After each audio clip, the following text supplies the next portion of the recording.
नमस्कार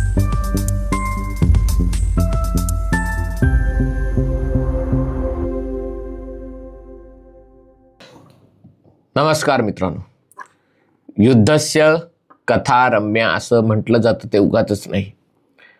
बऱ्याच वर्षांपासून चालू असलेल्या रशिया युक्रेन युद्धामध्ये एक अनोखी घटना घडलेली आहे. ही अनोखी घटना म्हणजे पहिल्यांदाच युक्रेनच्या रोबोट्सनी रशियाची एक पोझिशन, चौकी म्हणावं तर ठाणं म्हणा, ताब्यात घेतलेलं आहे. रशियाच्या सैनिकांना शरण यायला भाग पाडलेलं आहे. तुम्हाला प्रश्न पडला असेल, रोबो असं कसं करू शकतात? म्हणजे माणूस विरुद्ध रोबो अशी लढाई होते आणि त्याच्यामध्ये रोबो जिंकतो. आणि पुन्हा हे कोण करतं तर युक्रेन करतं. हे खरोखरीच एक अनोखी घटना आहे. खरं तर ही घटना 14 एप्रिलच्या आसपास केव्हा तरी झाली, पण आता त्याच्याबाबत अधिक तपशील बाहेर यायला लागलेले आहेत. युक्रेनमधलं खार्किव जे शहर आहे, त्या खार्किव भागामध्ये जिथे रशिया आत शिरलेलं आहे त्या भागात ही गोष्ट झाली. खरं तर रोबोट्सचा वापर युद्धात हा काही नवीन नाही आहे. याच्या आधी वेगवेगळ्या सैन्याकडून, अगदी भारतातही आणि यावर्षीच्या प्रजासत्ताक दिनालाही अनेक रोबोट्सचं प्रदर्शन करण्यात आलं. हे रोबोट्स मुख्यतः जिथे होस्टेज टेकिंग झालेलं आहे, की जिथे किडनॅपिंग झालेलं आहे, कोणाला ओलीस धरलेलं आहे, तिथे ते आत शिरून त्यांची सुटका करणं किंवा त्यांचं स्थान कुठलं आहे ते कॅमेरानी सैन्याला कळवणं, किंवा बॉम्ब डिस्पोजल, जिथे माणसाचा जीव धोक्यात घालून बॉम्ब निकामी करण्याचे प्रयत्न केले जातात तिथे रोबोचा वापर करून बॉम्ब यशस्वीरित्या निकामी करणं, किंवा मग अवघड जागी चढत जात तिकडे पोझिशन घेणं आणि या रोबोटवर, जसं ड्रोनवर असते तशी मशीन गन बसवलेली असते. आणि या सगळ्या युद्धामध्ये युक्रेननी जबरदस्त प्रगती केलेली. एक गोष्ट लक्षात घेतली पाहिजे, युक्रेन जेव्हा सोव्हिएट रशियाचा भाग होता तेव्हा रशियातला सगळ्यात तंत्रकुशल कामगार, इंजिनियर्स जर कुठून येत होते तर ते युक्रेनमधनं येत होते. भारतानेही सोव्हिएट रशियाच्या पतनानंतर आपल्याकडे जे अनेक प्रकारचे रशियन जहाजं आणि पाणबुड्या आणि रणगाडे आणि हे सगळं आहेत, त्या अनेकदा असं होतं की रशियामध्ये त्याचे तंत्रज्ञ उपलब्ध नसायचे, तेव्हा आपण युक्रेनियन तंत्रज्ञांकडनं, कारण शेवटी गोष्टी एकच आहेत, त्याचा रखरखाव, देखभाल, दुरुस्ती आपण केलेलं आहे.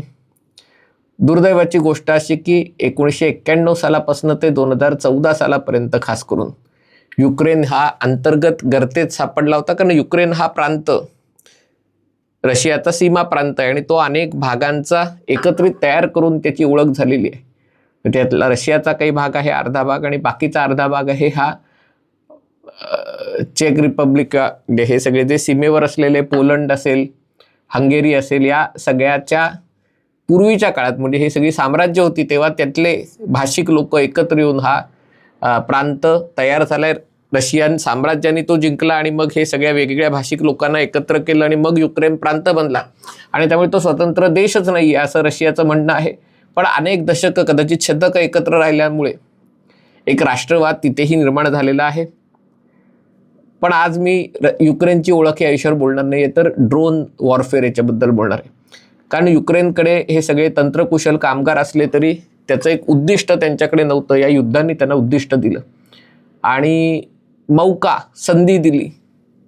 कारण एरवी तुम्ही ज्या गोष्टी बनवतात त्या विकण्याच्या दृष्टीने बनवतात आणि मग जोपर्यंत युद्ध होत नसतं तोपर्यंत शस्त्रास्त्र निर्मिती कंपन्यांसाठी शस्त्रास्त्र निर्माण करणं आणि मग त्या देशाचं जे बजेट आहे त्या बजेटमध्ये ते विकणं, त्याच्यात कमिशन असेल, त्याच्यामध्ये ते कसं युद्धामध्ये उपयुक्त ठरू शकतं याची त्याला दुसऱ्या ग्राहक देशाला पटवून देणं, त्या पटवून देण्यामागे अनेक पद्धतीची देवाणघेवाण चालते.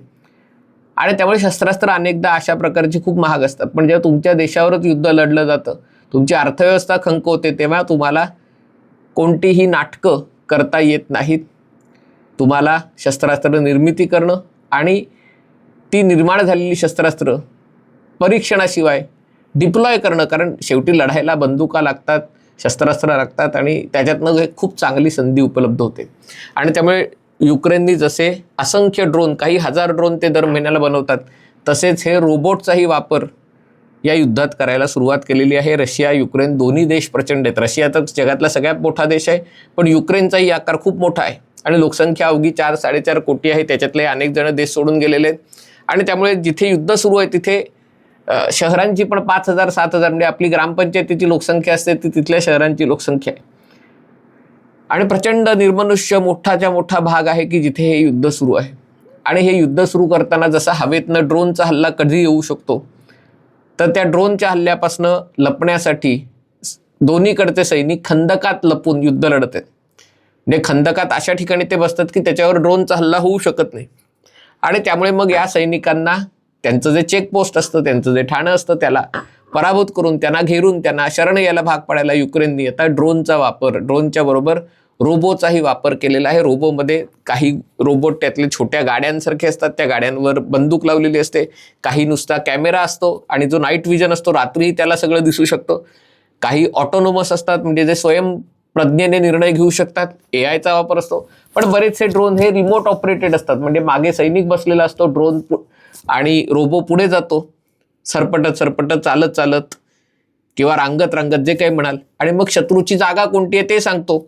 आणि मग खंदकात बसलेला सैनिक रिमोट कंट्रोलनी त्याच्यावरची मशीन गन ऑपरेट करतो आणि गोळीबार तिथे करवतो. आणि गोळीबार केला की तिथे हे रोबोट जास्त घातक ठरतात, कारण ड्रोन हवेत किती वेळ उडू शकतो त्याला मर्यादा असते, कारण त्याचं इंधन मर्यादित असतं आणि त्यामुळे खूप कमी वेळ, खूप कमी रेंज ड्रोनची असू शकते. पण रोबोटचा तो प्रश्न नाही, कारण रोबोट जमिनीवर असतो.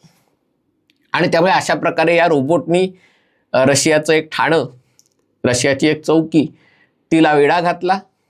हवेतनं ड्रोन आणि जमिनीवर रोबोट आणि सैनिकांना शरण यायला भाग पडलं. म्हणजे पहिल्यांदाच असं झालंय कदाचित की जिथे मानव विरुद्ध रोबो अशी युद्ध लढाई झाली आणि त्याच्यामध्ये रोबोचा विजय झाला. आता हे सगळे युद्धशास्त्र कशा प्रकारे बदलतंय कल्पना करा. भारत आणि चीन लडाखमध्ये आमने सामने आहेत. सुमारे 5,000 मीटर उंचावरचा हा प्रदेश आहे. हिवाळ्यात उणे 50 डिग्री टेम्परेचर इथे जातं. तुम्ही सैनिकाला ठेवता, आपले सैनिक प्राणपणाने तिथे उभे राहतात, पण त्या भीषण वातावरणाचा, हवामानाचा त्यांच्यावरही परिणाम होतो. अनेकांना मानसिक रोग जडतात, अनेकांना शारीरिक व्याधी जडतात.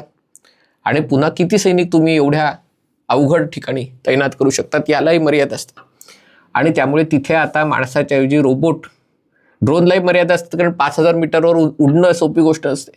तिथे जर रोबोट डिप्लॉय केले तर तिथली परिस्थिती बदलू शकेल, बदलणार आहे. आणि तिथे चीनसारखा बलाढ्य देश आपल्यासमोर आहे की जो अतिशय स्वस्तात किफायतशीर दरात अत्याधुनिक उत्पादन करू शकतो, तसंच स्वस्त उत्पादनही करू शकतो. आणि त्यामुळे हे रोबो वॉरफेअर कशा प्रकारे पुढे जाणार आहे. दुसरीकडे बांगलादेशमध्ये जिथून घुसखोरी होते आणि जिथे अनेकदा सीमेवर ज्यांना तैनात केलेलं असतं ते देखील पोलीस आणि हे चिरीमिरी घेऊन गोष्टी करतात, तिकडे रोबोट महत्त्वाची भूमिका बजावू शकेल. ईशान्य भारतामध्ये जिथे मैतेई आणि कुकी आणि नागा अख्खे समाज एकमेकांशी भांडायला आहेत आणि म्यानमारची एवढी प्रचंड सीमा आहे, सीमेवरनं जे काही होतंय ते नियंत्रण करायला ड्रोनचा वापर होईल. अनेक ठिकाणी या रोबोटचा वापर शक्य आहे. रोबोट, ड्रोन आणि माणूस या तिघांचा एकत्र जर मिलाफ झाला तर मग युद्धतंत्र खूप पुढे जाऊ शकतं. याला अर्थात मर्यादा येत आहे, कारण शेवटी हा रोबोट चालणार तर कसा चालणार. त्याला एक तर बॅटरी पाहिजे, मग ती बॅटरी, तिची क्षमता किती, किंवा ती सौर ऊर्जेवर तयार होऊ शकेल का. तिला माणूस आणि रोबोट याच्यामध्ये संदेश वहन व्हायला टेलिकॉम नेटवर्क पाहिजे किंवा कुठलं तरी इंटरनेट पाहिजे किंवा नेटवर्क पाहिजे. ते जर जॅमिंग करून टाकलं तर रोबो बंद होऊ शकतो. पण त्याच्यावरही आता कदाचित इलॉन मस्कचं जे सॅटेलाइट इंटरनेट आहे त्याच्या माध्यमातून गोष्टी केल्या जाऊ शकतात. म्हणजे आत्ताही आव्हानं आहेत, पण त्याच्यावर उत्तर शोधलं जाऊ शकतं. पण मग प्रश्न होतो की मग लाखो लोक सैन्यामध्ये घेऊन काय करायचं. त्यांचा आज ना उद्या रोबो त्याला बदलणार आहे का. माणसाचा जीव महत्त्वाचा असतो, रोबोचा जीव महत्त्वाचा नसतो. आणि त्यामुळे कधी कधी रोबोट सुसाईड रोबो म्हणूनही, तसा हा सुसाईड ड्रोन असतो की ड्रोन जाऊन आदळतो आणि स्फोट करतो, तसा रोबो युद्धाच्या मैदानावर जाऊन शत्रूच्या ताब्यात पडला तर त्याचा स्वतःहून स्फोट होणं, ह्याही गोष्टी होऊ शकतात. आणि आताचं हे जे युद्ध सुरू आहे युक्रेन आणि रशिया, त्याच्यात युक्रेन बरेचदा नवीन तंत्रज्ञान शोधून काढतो आणि रशिया ते तंत्रज्ञान, एकदा तो ड्रोन कॅप्चर केला, रोबो पकडला की तो रोबो कसा बनवला हे रशिया करून रिव्हर्स इंजिनियर करून रशिया त्याचा वापर करतो. आणि उंदीर मांजराची लढाई असल्यासारखी ही लढाई आहे. परंतु या लढाईतनं युरोपीय देशही हादरून गेलेले आहेत. कारण युक्रेनसारखा देश की जो सगळ्याच बाबतीत परावलंबी होता, तो देश आज युरोपातलं सगळ्यात चांगलं सैन्य आणि सगळ्यात कुशल अभियंते युक्रेनकडे आहेत. आणि युक्रेन ज्या प्रकारच्या गोष्टी करत आहेत, फ्रान्स, जर्मनी, ब्रिटन हे सगळे कोट्यावधी युरो किमतीची शस्त्रास्त्र बनवतात. पण प्रत्यक्ष युद्ध मैदानात जे युद्धाचं स्वरूप बदललेलं आहे, इराणने तीच गोष्ट केली आहे. बाय द वे, काल मी बघत होतो हिजबुल्लानीही, लेबनॉनमध्ये हिजबुल्लानी रणगाड्यावर अटॅक करणारे ड्रोन तयार केलेले आहेत, छोटे ड्रोन. आणि त्यामुळे युद्धतंत्र खूप वेगाने बदलतंय. आपल्याला अतिशय चौकसपणे या सगळ्या गोष्टींवर लक्ष ठेवायला पाहिजे. पंजाबसारखं राज्य आहे, सीमेचं कुंपण आहे, पण त्या कुंपणाच्या खालनं ड्रोन आणि रोबोट तिकडनं पार करू शकतात. ड्रोनच्या विरुद्ध काउंटर ड्रोन तंत्रज्ञान आता वेगाने विकसित होत आहे. पण रोबोट सरपटत आला, जमिनीतनं खाली भुयार करून खोदत आला आणि तो आत शिरल्यावर त्याने विध्वंस करायला सुरुवात केला, तर हे कसं आवरणार? म्हणून म्हटलं आपल्यासाठी ही आव्हानंही खूप आहेत. पाकिस्तानचे मित्र देश आहेत, त्याच्यात तुर्की आहे जो पुन्हा या सगळ्या याच्यातला चांगला देश आहे, उत्पादन करणाऱ्यात. ड्रोन वॉरफेअरमध्ये अग्रणी देश आहे. पाकिस्तानचे मित्र चीनही आहे, अमेरिकेचाही आशीर्वाद आहेत, सौदीचा पैसा आहे.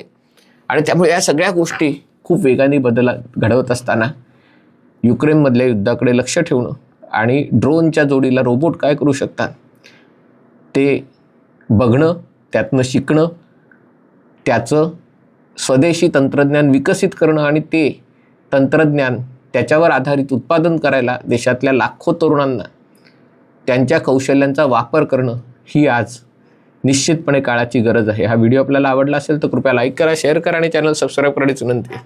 तुर्तास इथेच थांबतो. पाहत रहा MH48.